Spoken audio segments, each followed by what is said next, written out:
Heyo, and what is up, gang? Thank you for checking out Sledgehammer TV tonight. You know, last week when I reviewed AEW Dynamite, I said Dynamite did way too much and they tried to do too much in their show.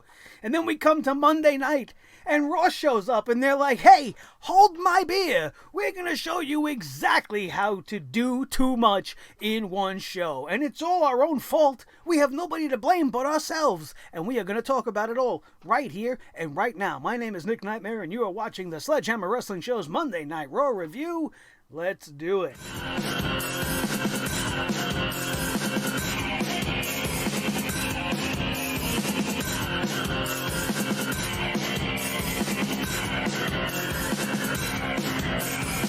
Sledgehammer Wrestling Show.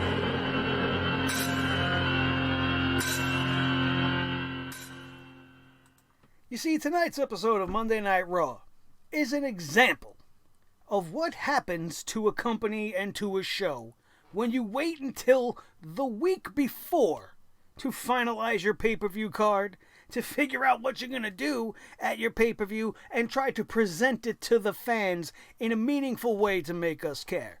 Thus, we get tonight's Monday Night Raw with way too much story to tell, and they weren't shy about it. They didn't shy away from it at all. They said, we are going to load this show with a bunch of microphone stuff that the fans are going to have to sit through so that they can understand what we kind of have in mind for this Sunday's TLC as it pertains to this Raw card, which is not full of much that has my interest at all. The divorce segment started Monday Night Raw, and at first I was like, well, good. At least it's going to start this show so it'll be finished immediately and we can proceed with business, if you want to call it business. But that was only the first of many poop hammer type moments on the night. You guys already knew it was coming. If you're a fan of the show, you know anything involving the almighty milk dud Bobby Lashley, the trash bag Lana, and Rusev automatically goes down in the poop hammer category. And do you know why that is? It's not because I don't like Rusev, and it's not even so much that I hate this whole cuck angle that they're running in the WWE right now. It's the fact that the WWE writers handed a piece of paper to this broad Lana that says some things that accuse Rusev of never putting her first and never caring about her and all of this nonsense, when she also recently has said Rusev can't keep his hands off her. All he wants to do is have sex with her. I don't know how that is neglect in any way, but this is also the same Rusev that she's talking about that just not too long ago used to sing the praises of this.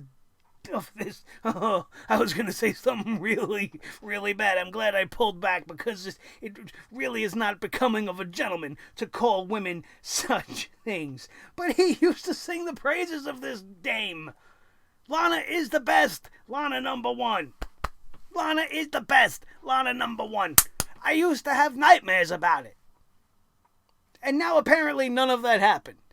And Lana has been neglected by Rusev. A divorce segment. Do you give a shit? Vic Joseph was happy about it. He was like, oh, we're having a divorce tonight. 20 minutes. 20 minutes plus this dragged on. I thought for sure they were going to get in. They were going to do this thing. They were going to get out of it because we had to build TLC. But they didn't do it in an interesting way at all. The rest of the show, there was way too much story to tell. All of the unnecessary story they decided to tell with Kevin Owens. Kevin Owens is the best thing on WWE right now. Only WWE and Monday Night Raw can find a way to ruin the biggest babyface in wrestling. He's the one guy on Monday Night Raw everybody wants to cheer, everybody is currently behind. So what do? You oversaturate the show with meaningless, useless segments that do nothing to establish our relationship with Kevin Owens any better than it already is. We don't feel any more for him now than we did last week, up until he got attacked by the AOP during tonight's Monday Night Raw? Did we need to see him walking backstage to get a steel pipe from Rey Mysterio? No. Did we need to see him being confronted by Mojo Rawley just to punch him in the face and bitch him out live on Monday Night Raw? No. We didn't need to see that. Does nobody like Kevin Owens enough to tell them, hey, by the way, we seen AOP. They're over there. You know, or just somebody goes, hey, you know what? Their truck's in the back by the loading dock. Why don't you go see if they're still in the truck? Nobody gives a shit about Kevin Owens. He's walking around all night. Nobody can give this guy any information about where the AOP is. And he's really that dumb? He don't know where the cars are parked? That's not the first place you go? To where the vehicle was? If they were smart about this thing, Monday Night Raw would have opened, Kevin Owens looking for the AOP. AOP's van pulls up in the back. No unnecessary bullshit with Seth Rollins. No arguing with him once again, giving us a repeat of last week's encounter. You just have the AOP show up. They come out of their truck. They say hubba da baba hubba, whatever they have to say in their language, which would be appreciated if we would know what the hell they're saying. But we never do. I mean, at least put up the subtitles. It's a written script, right? So at least put up on the bottom of the screen what it is you want us to think they're saying, at the very least. But instead of all that, you have AOP come out of the truck. You have them standing there. They're not going to come out to the ring. Kevin Owens goes to confront them. He knows immediately where they are. They're in the parking lot. Then he's going to go right to the car. He's going to get him. He's going to bust it up. He don't need Rey Mysterio's pipe. There was a whole bunch of stuff he could have used in and around the loading dock. He could have picked up a bar from anywhere. He could have picked up a sledgehammer, a fire extinguisher, anything. Anything. And done the same exact thing. Bust up the car, maybe do it in a cooler way where windows actually bust out and make it look kind of threatening and not kind of silly, only to have the AOP jumping from behind, the back doors of the van open, and Seth Rollins, the weasel, turns around in the seat and then does the whole hood thing, and then it's like, oh shit, yeah, Seth said it wasn't him, but we all kind of knew it was, and Raw opened up with them confirming this, but that's not what they did.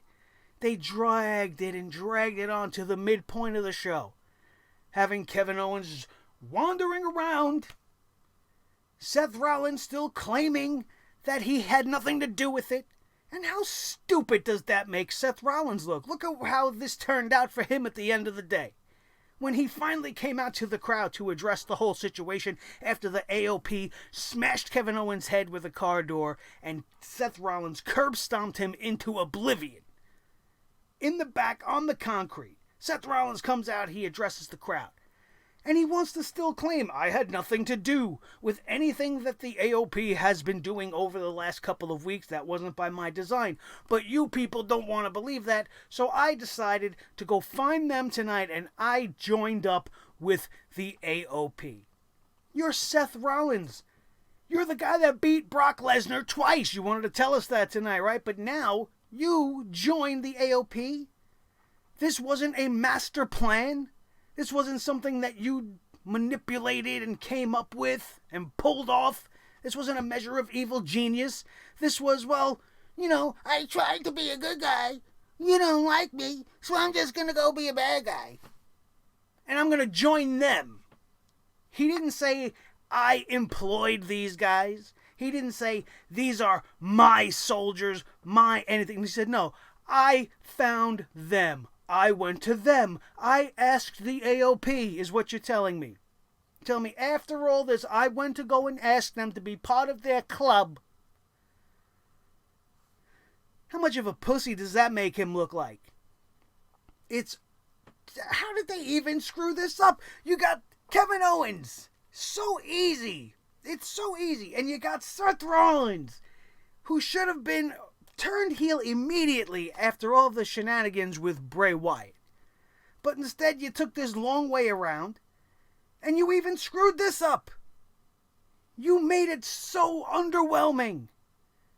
Did anybody have any sort of a shock or surprise when it happened? No way! You didn't say that. Oh my God! You didn't say that either. Holy shit! I can't believe it! Nobody in the world said that, and that is why WWE fails so miserably at creating quality content for us to ingest.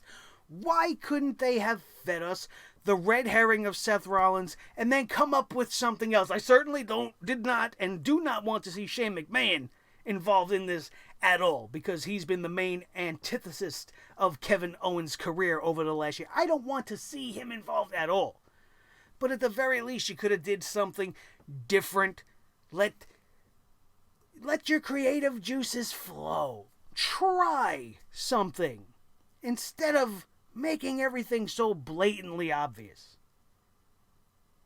You know, stay within the rules. Oh, wait a minute, rules. WWE don't give a shit about the rules that they set. That's why we got Sami Zayn, a SmackDown superstar. Sami Zayn showing up on Monday Night Raw tonight under the caveat of he's got a manager's clause.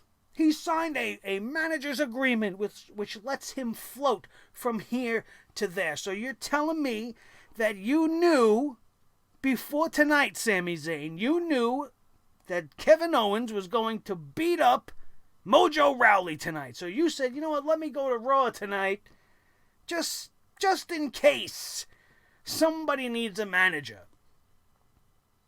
What was all that about? That was the biggest waste of time on the whole night. Plus, it broke all of the rules that they just recently set into place. And what did it accomplish for Sami Zayn? Is he now the new official manager of Mojo Rawley? Not that I give a shit to see that. Nobody wants to see Mojo Rawley in his new purple outfit or saying anything or doing anything. Just another one of the long line of wasted morons on the list of this whole entire roster. The guy's got talent, sure. But he ain't worth 2 dimes. He ain't worth 1 dime. He may not even be worth a cent. Nobody on this roster is worth much anymore. They don't value anybody. And too much time was wasted trying to explain what's coming on Sunday. How many times did we have to see Charlotte Flair and Becky tonight backstage in some sort of a discussion? These things should have been filtered out over the last couple of weeks. You shouldn't have had 2 back-to-back 2-on-1 handicap matches echoing the exact same things that happened just 1 week ago. Burying your tag team champions of the women's division in the process by making them seem incapable of beating one woman. I don't care if that one woman is Charlotte Flair or Becky Lynch, respectively. They are 2 women, both world-class, world champion caliber athletes that should not be struggling to beat one person. But that's what you did, because you have no other reason to come up with a way for these girls to have any competition. You don't have a tag team division for the women, so why you did this, I'll never understand it. You did it just for the splash, just for the panache, just for the headline. And now ever since then, the women's tag team division and the whole women's division as a whole, has been complete shit ever since Ronda Rousey has left. Becky Lynch should be being booked as a champion. She should be defending her championship. She should be fighting all comers for the championship in one-on-one contests, in establishing her legacy and making her career and her championship reign meaningful. But it's not, because we have to have Charlotte involved in everything. We don't have anything for the tag team champions to do, because we don't book our tag teams, even for the men or the women, as if they're actual tag team champions. There's no competition for anybody anywhere. So they have to come up with something interesting. And what's the most interesting thing Vince can come up with? Let's get Charlotte in there. Even though it doesn't make sense, because Charlotte and Becky haven't been friends in over a year. They haven't made up. Charlotte Flair is still technically not a babyface. Becky Lynch is still the man. And why? Why do we have to see this tag team matchup at TLC? Just so that they can say, first time ever for the women, a TLC match for the... I don't need it. I don't need it. And you want to make it seem bigger and more grandiose by having the women's champion of Monday Night Raw in there and the queen, the heir apparent to the history of women's wrestling. I don't understand it. It's unnecessary, and it doesn't really make sense. You would have been much better suited letting Kairi Sane and Asuka do their own thing, establish a women's tag team division before you have tag team champions. I know we're past that point, but at this point, just retire those belts, because you don't have girls. You don't have teams. There's no need for tag team champions for the women, or for the men at that matter. Another big thing that I hated tonight, another moment that we could say gets a poop hammer for this, is the way that they decided to use the Street Profits tonight. This was unforgivable. Unforgivable. You got nothing for the Viking Raider Warrior Raiders to do on a weekly basis because you have no established tag teams. But here you have a new, fresh, popular, hot tag team in the Street Profits. They decide to answer the Open Challenge. Open Challenge is just a synonym nowadays for WWE doesn't know what the fuck to do, so they're just going to throw something random at you and hope that it doesn't do too much damage to their future plans. Street Profits come out. Gonna get their first World Tag Team Championship matchup on Monday Night Raw. Gonna go up against the Viking Raider Warrior Raiders. And what do we get? A glorified squash match. We got Montez Ford going a million miles an hour because the guy's only got 5 minutes to get all his stuff in. How are you going to put the Street Profits in a 5-minute Tag Team Championship match? Was it even 5 minutes long? Didn't actually feel it. And I understand the dominance that you've been trying to build with the Viking Raiders, but essentially you booked the Street Profits the same way you booked the two jerk-offs that dressed up like the Chicago Cubs, and the other two jerk-offs that dressed up in the other suit, and the other two jerk-offs that dressed up in the other costumes. And all of those guys were nothing but jokes, jobbers, squashed by the Viking Raiders. And tonight, it might have took a little bit longer to get there, and they might have did some impressive offensive maneuvers, but the Street Profits, in my opinion, were squashed tonight, and it's unforgivable. If you weren't going to let them win the tag team championships, then there are other ways to go about having them lose without actually having them lose, preserving their integrity, making them keep their momentum. WWE don't care about any of that anymore. None of that is present on this show. Booking matches less than 5 minutes long gets no one over. No one. Unless that particular character calls for that kind of a booking, like a Brock Lesnar or a Braun Strowman. Otherwise, there is not enough time for the fans to latch on to anything that they're seeing. Not everybody's an Aleister Black that can hook people with a finishing move like the Black Mass. Not everybody has that. So when you have Buddy Murphy out there with a Zack Ryder and it's over in 3 minutes, do you think anybody even ingested that? Do you think they watched long enough to give a shit? And what are they going to remember about it? Nothing. Nothing.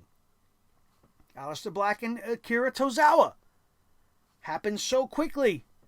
It was entertaining for the 3 minutes, but can you imagine if that was a 10-minute matchup? The story those two guys would have been able to tell?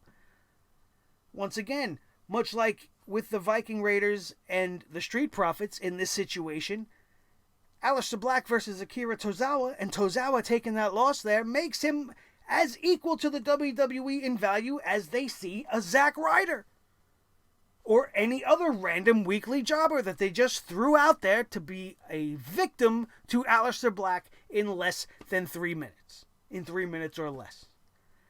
And then on that note, just a little funny thing that I noticed, not that I'm putting too much into it, but it's a minor criticism we have to throw out there. Aleister Black, upon his splitting up with Ricochet after coming to the main roster, has done nothing but beg people to come knock on his door and pick a fight. And now here we had Buddy Murphy a few weeks back knock on his door to pick this fight that he's been asking for, and ever since then, Aleister Black has been booked in match after match after match against anybody but the guy who actually knocked on his door. And I understand maybe they're trying to build the momentum and build the suspense, but for his character, that doesn't seem to make sense. The guy's sitting there, literally frothing at the mouth, spitting at the camera, getting all hyperventilated. I need somebody to pick a fight. Somebody please fight me. Pick a fight with me. Now somebody does, and where is all that? You're not going after this guy with everything that you got. You don't want to tear his head off. He picked a fight with you. He gave you everything you wanted. When Cesaro came and knocked on the door, the very next thing we saw was Aleister Black versus Cesaro. Is this match that important that it needed it to happen at TLC, that we couldn't have had something happen between the two? You could have at least booked the match and then have it not have a finish. Make them go to a no contest. Let them get double counted out. These are techniques in the world of booking professional wrestling that allows you to maintain the momentum of a feud or build intrigue or do other things to get the fans invested. Instead of watching Aleister Black get a token win and then Buddy Murphy get a token win over two people that are equally as unimpressive, is there anything booked about Zack Ryder? Or has there been anything booked about Akira Tozawa that makes you feel like Black and Murphy, respectively, getting wins on this night over those two guys really elevated them? Does the WWE care about wins all of a sudden because AEW does? Certainly not keeping score, but is that what it is? Oh, well, now we'll make it look like wins matter. So we'll have these two guys on a concurrent winning streak to see who's going to... That's not what this is about. This isn't about seeing who the better man is by way of beating other people. This was a man knocking on a door, challenging for a fight, and that challenge has not yet been answered, even though that guy's been itching. Aleister Black's been itching like a fiend, looking for a crack pipe, for a fight. And then he's got it. Think a crackhead's not going to smoke his crack rock? He's going to go right for it. It's a terrible analogy, but that's the best way I can explain it to you. That's how I've seen it. It doesn't make sense. It doesn't make sense. It makes about as much sense as all of the promos we've seen tonight. A lot of them made no sense. The Kabuki Warriors go out there, they start speaking in Japanese. You got the AOP speaking in their native tongue. You got a confrontation between Humberto Carrillo and Andrade Cien Almas, which I don't know why it's even happening, because the whole argument happened in Spanish, and my Spanish is very basic at best, and I could pick out a couple of words here and there, like first and... I don't even remember now, but I remember, it's like, okay, I could maybe pick out this word and that word, but I don't know what they're fighting over. Did Humberto Carrillo get at Zelina Vega? Did that piss off Andrade Cien Almas? Does Zelina Vega want to employ him and bring him into the fold? Is Andrade Cien Almas just mad that he's another Latino wrestler on the card? Is he pissed off that he knows WWE is going to take the Latin guy and put him across the ring from him, because that's all that they do at Andrade? We've seen him against Sin Cara on multiple occasions. We've seen him against Rey Mysterio, every single member of the Lucha House Party. I'm surprised they haven't found a way to have him fight the Lucha Brothers and to have him also fight Sammy Guevara at some point. If you're a Latino and you're in the WWE, you're going to be fighting Andrade. No Way Jose is probably next, because they don't know what else to do with him. But that whole encounter made no sense. And then you have Humberto Carrillo getting a win over Andrade in the one match on this night that was actually very good. But now they told a story that I don't want them to tell. Humberto Carrillo has been losing.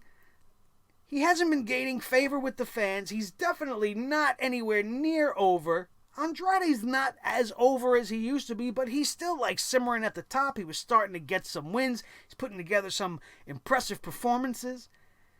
And you give the win to Humberto. And not only do you do that, but now you've planted the seed for the breakup of Zelina Vega and Andrade, because Zelina Vega got involved, distracted, went to go distract Humberto, ended up colliding with Andrade as he was bouncing off the ropes, which led to the flash pinfall for the win. And that's not a story I need told. I don't need Andrade without Zelina. Who's going to speak for him then? They're a perfect match. There's nothing wrong with it. And this is typical WWE, man. They see something, right, and for some reason they don't like it. So they're going to change it, even though there's absolutely nothing wrong with it, just like they did with stuff like Rusev Day, just like they've done with multiple other things that we've enjoyed. And they've turned and changed them for the worse, instead of focusing on the obvious issues with the show, like the pacing, and the timing, and the too much talking, and the 3 to 4 minute wrestling matches. This show was so off the rails that they couldn't even get it wrapped up in time to go off air on time. And don't you dare come at me and blame the botch of AJ Styles and the Styles Clash. That first very obvious botch that definitely probably put them back a couple of seconds had nothing to do with the fact that they went off at such an abrupt time and didn't get to the end of the show in proper time. That was because the WWE wanted to talk us to death tonight. How many of those segments went long? Took away from the other matches, took away from the main event? Not that I was that invested in Rey Mysterio versus AJ Styles again. You're supposed to be building all these other stories. AJ Styles and Randy Orton didn't have time to even happen at the end of this show. Randy Orton got involved for a millisecond, didn't get to hit the RKO, but gave enough of a distraction for Rey Mysterio to beat AJ Styles and retain the United States Championship. And then Raw went off the air, like that. Boom! Before the ring announcer could even announce Rey Mysterio as the winner, the show went off the air. You gonna tell me this was a good show? You gonna tell me they had their shit together? You can't have one decent match and the final turn of Seth Rollins and have me sit there and be gushing over this show. The only person that was any good on the mic all night long was, of course, Kevin Owens. Some of it was unnecessary, but it was classic Kevin Owens. And you're rooting for the guy. But man, they don't know what the hell they're doing.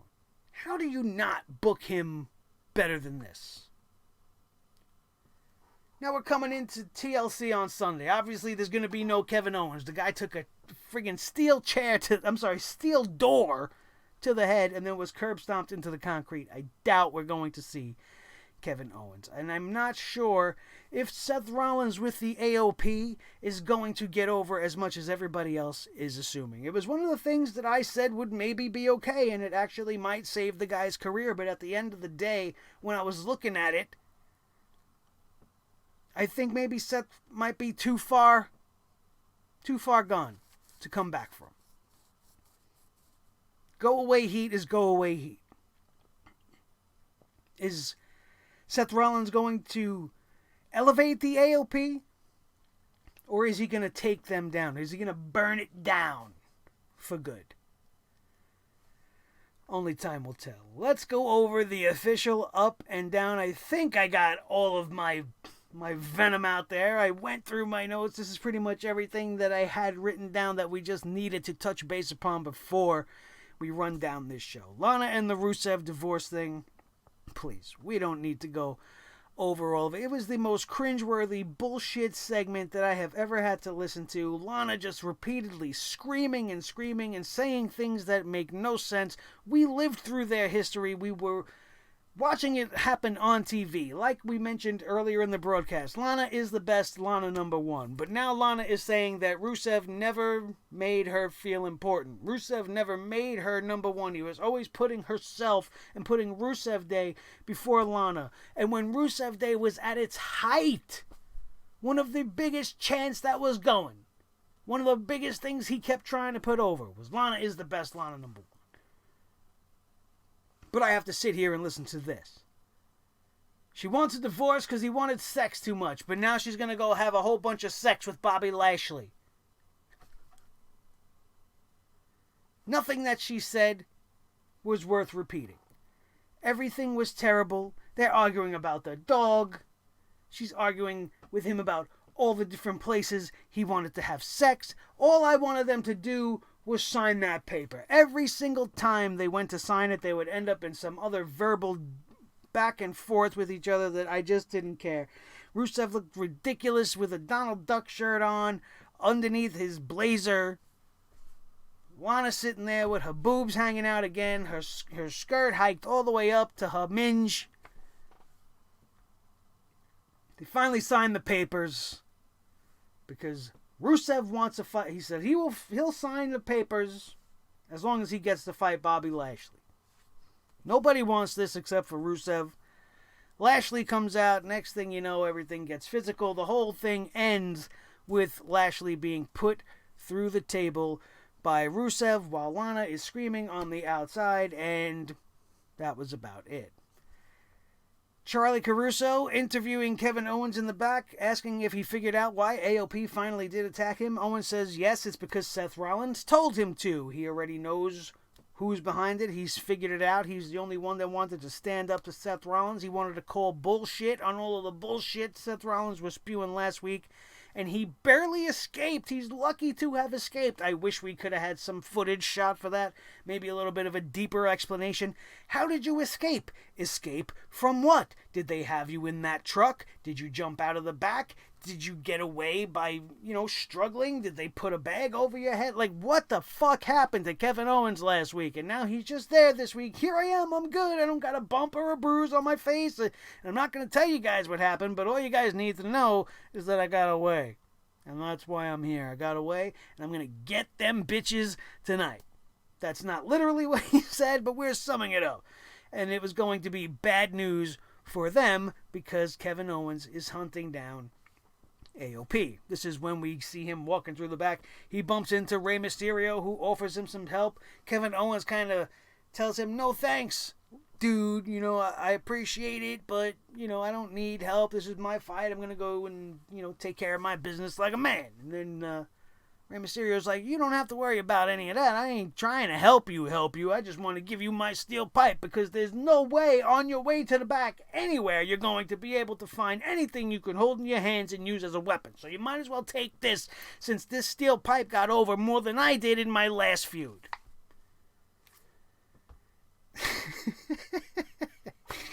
Wow, I didn't know where that came from. But hey, listen, truth is truth, right, you guys? Truth is truth. Drew McIntyre defeats Matt Hardy in 2 minutes and 20 seconds. This was a disgrace. I understand wanting to build up Drew McIntyre. But here you have Monday Night Raw actually putting on an interesting matchup that you didn't see coming. And there was a little bit of I wouldn't say a back and forth because Matt Hardy never replied verbally, which I thought was somewhat odd. They should have gave him a little bit of mic time to reply to the insults and stuff that Drew McIntyre were slewing his way. He's one of the few guys that you would actually want to listen to talk to because you don't know what kind of craziness is going to come out of his mouth, but let's not do anything interesting like that. Instead, we're going to have Drew McIntyre come out where he's going to squash a future Hall of Famer in 2 minutes. Because that's how we get people over, right? 2 minutes? You don't think you give Drew McIntyre or Matt Hardy 10, 15 minutes on a Monday Night Raw, they're going to put on a classic? This is Matt freaking Hardy. And Drew McIntyre is no slouch. These are two prime talents. Matt Hardy's got so much left to give. He's right up there with Dustin Runnels.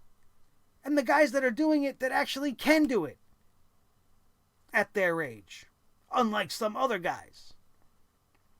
And you have him being defeated in under 2 minutes. If this does not lead to a continuing, losing streak for Matt Hardy, only allowing him to be rebroken once again and start all that, or maybe do it in a new and different way, not with the Woken thing, because that's not... That sailed. That ship sailed and it's over. Either go back to being broken, which is what everybody's wanted from the beginning, or maybe do something new. And Matt Hardy can definitely come up with something new that I'm sure every single one of us would get behind because the guy's that good and he shouldn't be losing in 2 minutes to Drew McIntyre unless that's the end game. That's the only forgiving that I could see coming in the future for this. It's the only way I'm going to be forgiving of any of that. Charlotte Flair approaches Becky Lynch in the locker room. Becky Lynch was writing in a diary or writing notes, or maybe she was writing a divorce note of herself for Seth. I don't know. I'm trying to figure out what she would be writing while she's sitting in the back in the locker room, but it's really not worth all of that much time because this segment was ridiculous. This is, again, them building up and trying to build suspense towards something you already know is going to happen. Much like Seth joining the AOP, Charlotte and Becky versus the Kabuki Warriors has been booked to death on the house show circuit. It's going to be part of the holiday tour right here in Madison Square Garden. What makes you not think for 1 minute that that's not where they're going with this whole thing? But of course they got to make it seem like there's drama. Becky's standing there with her little notebook. Charlotte comes right out and she's like, I don't like you. I don't like you. If I don't like somebody, I'm not going to them. I don't care how powerful they are. If I don't like you, you're not going to be my partner. And then Becky's like, well, I don't like you either. And yeah, I purposely did that, like the guy from Star Wars. Any of you Star Wars fans, you know where I don't like you either. Mos Eisley, Cantina. Who cares if you don't like each other? You shouldn't be a team. Shouldn't be anywhere near each other. Neither one of you should even be on the same show as each other. Your star powers can shine on their own, far away from the other one. In fact, that's what I think most people would want and most people would prefer. Because we've been just banged to death in our head with this Charlotte Flair, Becky Lynch shit. And now it's an inevitability that the Kabuki Warriors at some point are going to lose to these two. And that's not something I think any of us want to see. So Charlotte was trying to offer her help to Becky Lynch in this 2-on-1 match, just like we seen last week in the opposite direction, but it just... Charlotte wished her luck because Becky was like, no thanks. And we move on. Kevin Owens walking around backstage asking people if they've seen AOP. Nobody apparently has. Nobody knows anything. And then he runs into Mojo Rawley. Mojo Rawley pulls the old Warner Brothers routine because, once again, we're 5 years old when we come up with the humor for this show. And it's like, oh no, they went this way. No, they went that way. Actually, they went this way. What is he, the fucking Scarecrow?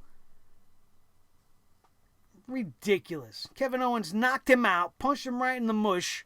Mojo Rawley fell down, and then Kevin Owens said, you went that way. And then walked off. This was really worth the time on TV. This really got me really excited about what we were going to see the rest of the night for Kevin Owens. The reality of the situation being this was only put there to have this Sami Zayn segment happen, which still makes it just as mind-boggling as everything else that happened on tonight's show. The Viking Raider Warrior Raiders defeated the Street Profits to retain the Raw Tag Team Championships in a match that, according to Wrestling Inc., which is where I'm reading the results right now, was 3 minutes and 11 seconds. That's what the Street Profits are worth? Oh no, but it's okay to have them come back later and act like a couple of clowns. And show you how the WWE continues to prove they are not creative because instead of doing something new and different, they knocked off the SNL segment, The Weekend Update. Literally knocked it off. 100%. Street Profits sitting there all dressed up like the SNL news anchors. The whole desk and the whole nine. They did a whole skit trying to build up the TLC card. Maybe those 5 minutes doing that unnecessary bullshit should have been added to this matchup. Because that's what the people want to see from Street Profits, not them acting like a couple of jackasses. Telling really corny jokes written by Vince McMahon and his friends. I want to see them out there beating ass, getting the smoke, getting some championships, drinking red sippy cups. Not sitting there pretending to be fucking Dennis Miller. Or Tina Fey. Fuck out of here. After the break, we had the announcement that Dave Bautista is coming to the Hall of Fame in the year 2020. They also announced the NWO is going to be inducted into the Hall of Fame in the year 2020. And does anybody still care about the Hall of Fame in the year 2020? I'm happy for Dave Bautista. But the NWO induction is just fucking ridiculous. Didn't Hall and Nash and them just all get in just like a year ago? And then last year we had all of DX. It's just like they're all servicing themselves. Hogan's going to get in for a second time now. Why? Because Flair's in there twice. Hogan's got to be in there twice. It's all unnecessary pomp and circumstance. And I don't understand why we're talking about it before 2020 even comes. This is what you announce after the new year. On the way to the Royal Rumble as we're building towards WrestleMania. Not right before TLC. We're still in 2019. We shouldn't be talking about this until we hit 2020. Dave Bautista, a fantastic choice. NWO, of course they got to go in. But I just feel like the timing of it, it just shows you that the WWE's running out of guys to put into the Hall of Fame that have enough of a drawing power. Back in the beginning of the Hall of Fame, they didn't care about this shit. They gave it to people that deserved to be in the Hall of Fame because it didn't matter if it was going to draw an arena. But now they put it in the arena, they got to get fans, they got to sell tickets, so they got to make it feel Hollywood. All right, so we got another Hollywood star going in. The Rock's going to be next. It's all pomp and circumstance. After this, this is all just at the end of the first hour. The second hour begins with Seth Rollins warning Kevin Owens that AOP were about to come down there and kick his ass. He has nothing to do with him. Owens was in the ring when all this was happening. AOP appeared on the big screen. They spoke in their native tongue. Kevin Owens then said, "Oh yeah, you guys made great points. I'll be happy to debate that with you guys," making me laugh a little bit. Got a little bit of a laugh from the crowd as well because he was thinking exactly what I'm thinking, which is, what the hell are you guys even saying? Can't respond to any of that. Sami Zayn's music comes on. He comes out with Mojo Rawley, talking about how he's a liberator more than a manager. He says, "I signed a manager's clause, but you know I'm not a manager." What? Who writes this? He literally said, "I applied for a manager's license, which I got, but you know I'm not a manager. I'm a liberator. I'm a this, I'm a that. You're a bore. That's what you are, Sami Zayn. If you're not wrestling in the ring, I don't want to see you. You're mildly entertaining with Shinsuke. Other than that, go away. There's no reason for him on Monday Night Raw tonight. None. Zero. Not because he was Kevin Owens' best friend. Not because Mojo Rawley needed liberation. There's no reason for it. Just another reason for the WWE to go outside and change up shit just on the fly. Oh, well, he's on SmackDown. Oh, who cares? We'll just bring him to Raw. We'll just say it's a manager's clause or some shit. Like Paul Heyman's got. How long until Roman Reigns gets one? Oh, well, he got the big dog clause. Since he's the big dog, he can work both shows. It's a matter of time. Awful. This whole thing was awful. Mojo Rawley starts yelling at Kevin Owens. Sami Zayn tried to calm him down because Kevin Owens had that look on his face and he had the steel pipe in his hand. And you don't want to act tough in front of somebody that's got a pipe in their hands. And Mojo Rawley ended up eating a stunner for his trouble, and it was all a waste of time. We come back from the break after this segment. Owens was shown walking through the back, still searching for the authors of pain, to no success.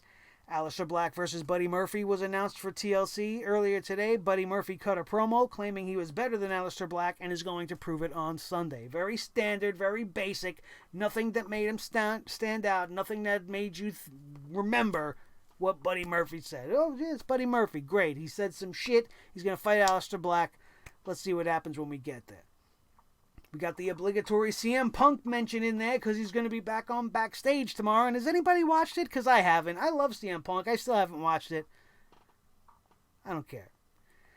Aleister Black defeats Akira Tozawa in 3 minutes and 34 seconds. This was awfully short, but this was entertaining. This was, this was just another case of the WWE not giving their guys time. We sat there listening to so much bullshit. We just sat there listening to Sami Zayn go on and on and on for a solid 10, 15 minutes in a useless segment that did nothing for nobody, and you could have had a much better match. If they were able to do as good as they did in 3 minutes, imagine what they could have done with 10. We go back to the back. Charlie Caruso talked about the great Rookie of the Year. Now, I know this is WWE jargon, and I know she's reading from a script, but on what planet is Humberto Carrillo the Rookie of the Year? What has he done? First of all, he's only been here since the draft, which was, 6 weeks ago?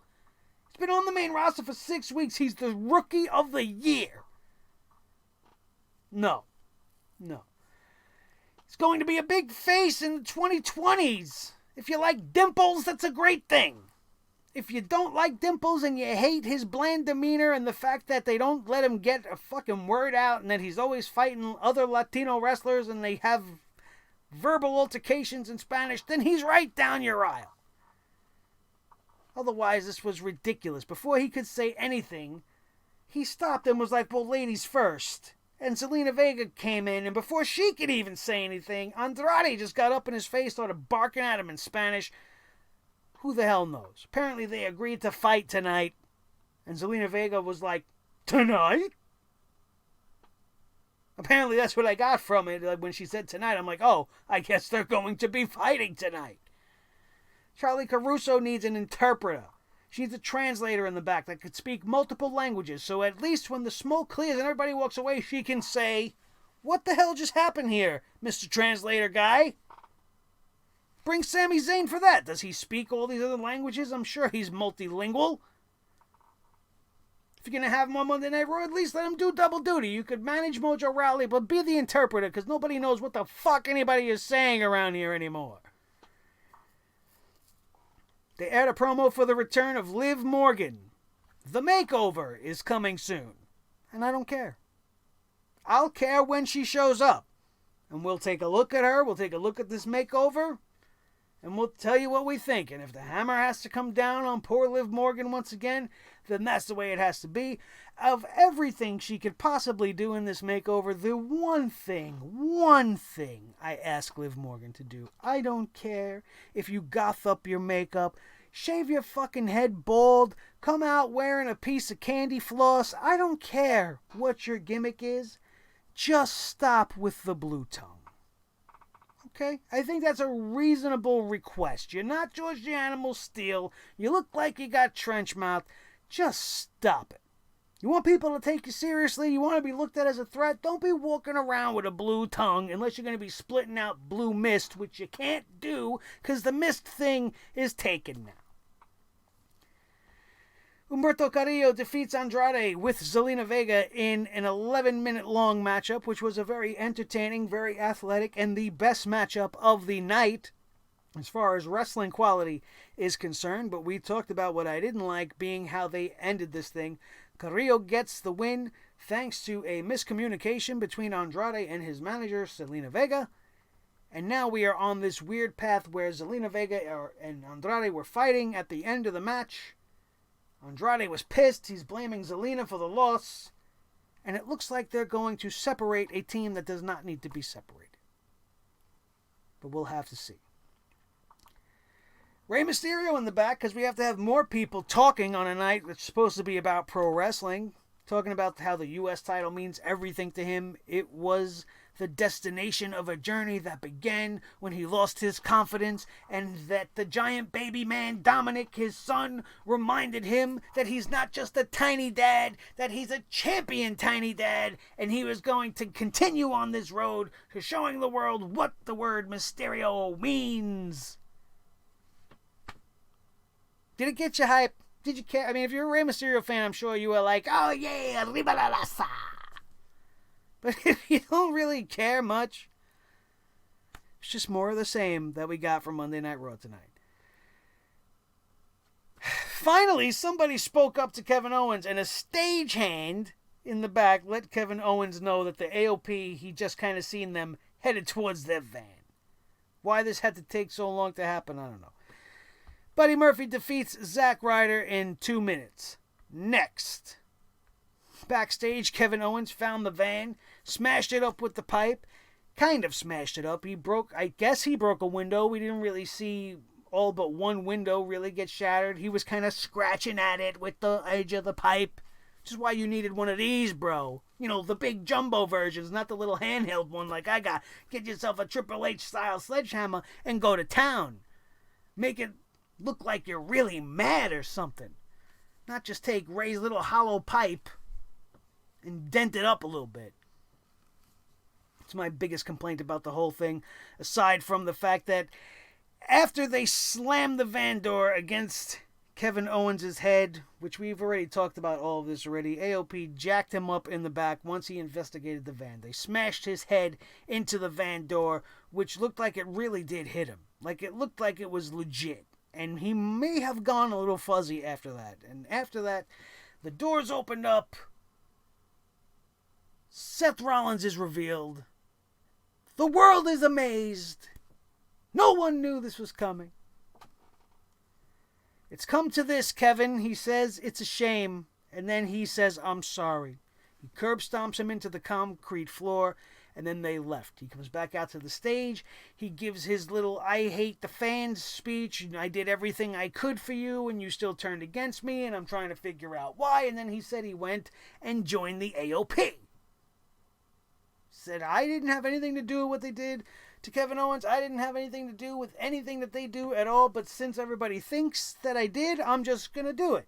So I'm going to go and join them, even though they've already started this whole plan that they have without me. And if at some point this still ends up being the brainchild of Shane McMahon, everybody get your towels ready. Because it's not going to be for the tears that are going to fall from our face from having to see Shano again. It's going to be from the sweat that you're going to have to wipe from your television sets. The 2-on-1 handicap match for the Raw, not for any championship matchup. The 2-on-1 handicap matchup featuring the Raw Women's Champion Becky Lynch, who defeated Kairi Sane and Asuka. Charlotte lost, but the champ has to win because you can't have your women's champion losing. You can't have your women's tag team champions taking a pinfall or a submission. So you went with the obvious disqualification ending. And it was all led to nothing. Charlotte didn't come out to help or anything like that. Becky Lynch was brought to the back. She's getting iced up. Then Charlotte wants to come in and talk some more shit to her. Ask her if she was okay and this and that. Charlotte ends up getting jumped by the Kabuki Warriors in the back. And then they go back to Charlotte and Becky again. And they have to talk to each other. Oh, did you hear that they challenged us? Let's talk about that for a second. I almost forgot about that. The Kabuki Warriors challenged the challengers to come challenge them for their championships. That's exactly what happened. Asuka said, we challenge you to challenge us for our championships. Now, they're the heels in this situation. A heel is an evil person, in case you didn't know. They're a weaselly, slimy person, and they're not going to be looking to defend their championships. That's a babyface thing. So they openly gave them this championship matchup. We challenge you to challenge us. What? So then we get to Eric Rowan. Oh, we had a promo by the OC, which is very, very skippable. They announced the NWO being in the Hall of Fame. Then we get Eric Rowan defeating a jobber in 1 minute and 20 seconds. The jobber decides to grab the box and run. He grabbed Eric Rowan's little box. He didn't take the thing off. He thought he was going to outsmart the big doofus and end up getting a count-out victory. It did not work. And this jobber, who didn't even have a name, got squashed by Eric Rowan, a former multiple-time tag team champion, a guy that has been in this company for years and should not be wrestling nobodies. Rey Mysterio, in the main event, defeats AJ Styles to retain the United States Championship. This match went for the rest of the episode, which by the time it started left them 15 minutes for this matchup in total. These guys have decent chemistry, but I just feel like they were both kind of phoning it in. Maybe they were feeling the pressures of being under a strict time regimen, having to be able to get to the finish before we had to go off the air, which was almost missed, and it almost did not happen. This just barely finished in time. They had the little WWE logo show up at the bottom right before the 3 count. Like, I thought we were going to go off the air before we even had a finale. So that means as soon as Rey Mysterio pulled that little crucifix roll-up out of his back pocket, you knew this was the end of the match. Randy Orton's involvement meant nothing more than just a minor distraction to AJ Styles. The show ends not with the champion celebrating, not with a disappointed AJ Styles, but with a Randy Orton walking away, telling AJ Styles he was this close to hitting an RKO. And then we abruptly went to black, and Modern Family began to play. And I wanted to sit there and watch because I needed something to make me laugh after the abysmal 3 hours that I just sat through. And I gave you guys in this episode all of the reasons why you should understand that there are many things wrong with this show, and that is why I am here. If you sat there and loved this show and you thought this was the best WWE show of the year, and oh, Seth Rollins is fixed now, well, you better think again. And if you need any more proof of that, we will be here every single week to tell you exactly why. You don't have to agree with it. I'm not about being a dictator. It's not about you have to agree with what I'm saying. You are free to feel whatever you want on this channel as long as you say it with a little bit of respect and courtesy in your voice. So I open up the comments section to you guys. This was a long one. I had a lot to say about this episode. We have been going to about an hour on Monday Night Raw because it's just been absolutely that terrible. And there's no way to go over 3 hours of one show and not approach almost 1 hour in the review. So I apologize for it getting a little bit lengthy, and I appreciate every single one of you that got down to this 56-minute mark. And if you haven't already, smash that like button if I made you laugh, if I made you cry, if I made you understand why this friggin' show sucks balls, then you hit that thumbs up right now. And then share this video with each and every one of your wrestling buddies all over the wrestling world, especially if they may be a little bit too hype about Seth Rollins finally turning heel tonight, because he hasn't been heel for the last few weeks, people. Everybody automatically, oh, Seth Rollins is a heel. No. Now he's a heel. Let's see where it goes. We're still probably going to have to shit on it when we need to. Hopefully not. All I want is for this show to get better. But apparently they don't. They just want to see who can be worse. And now it's become an intercompany competition. It's Raw versus SmackDown. Who sucks more? On a weekly basis. Maybe that's an idea for a show in the future. If I ever have enough time to put more fucking shows on the channel. I'm already doing way too much, and it's absolutely insane. But I thank you guys for being here with me. Each and every one of you guys putting me way up over the 2,000 subscriber mark as we continue to march to take over the entirety of YouTube and the wrestling community, one sub at a time, and it starts with you. So hit that subscribe button if you had a good time tonight and that you want to come back for more, and so that you don't miss a single thing. Make sure that you are notified on your desktop, on your phones. Hit those notification bells so that every time an awesome video like this one goes up, you will not be left out in the cold like it is right now here in New York City, freezing my bananas off. Bananas? Should only be one banana. Never mind. It's fucking late. I'm tired as usually with Monday Night Raw. My brain turns into mush. It takes me a while to reset it to get back here with you guys. And once again, thank you all so much for being with me through this journey. We are getting set for the year 2020. I got a couple of shows that I'm trying to put out. I hope to get them out to you guys before the end of the year. If not, we will still be here with your review shows every single week until we say goodbye to the year 2019 and finally say goodbye to this dreadful year of wrestling. My name is Nick Nightmare. This is the team. Thor the Sledgehammer, the official Sledgehammer of the Sledgehammer Wrestling Show. His tag team partner, the World Heavyweight Champion of all the microphones in all the world, Mr. Blue, the Snowball. The most important member of the team, as always, is each and every one of you. Don't forget to check out everything else on the channel, including the AEW review, SmackDown review, and all of the pay-per-views from last month. Everything is there for your viewing pleasure. Check it out. Like, share, and subscribe on everything. And that, my friends, is going to do it. And don't forget, still available, your Poop Hammer t-shirt, your Sledgehammer TV t-shirt, bonfire.com/store/sledgehammer-tv. They will be available through the holiday season until the end of the year. Pick yours up today. And thank you to everybody who already has purchased one. You guys are freaking awesome. And I love you guys so much. And I know that I'm not very good at I get so involved with the review that I always forget to do that at the beginning of the show. But thank you for indulging me now. I gotta get my shit together, man. That's gonna do it. And we are out of here. And we will see you next time right here on your new favorite wrestling show, the Sledgehammer Wrestling Show, only on Sledgehammer TV, right here on YouTube.com. Good night, y'all.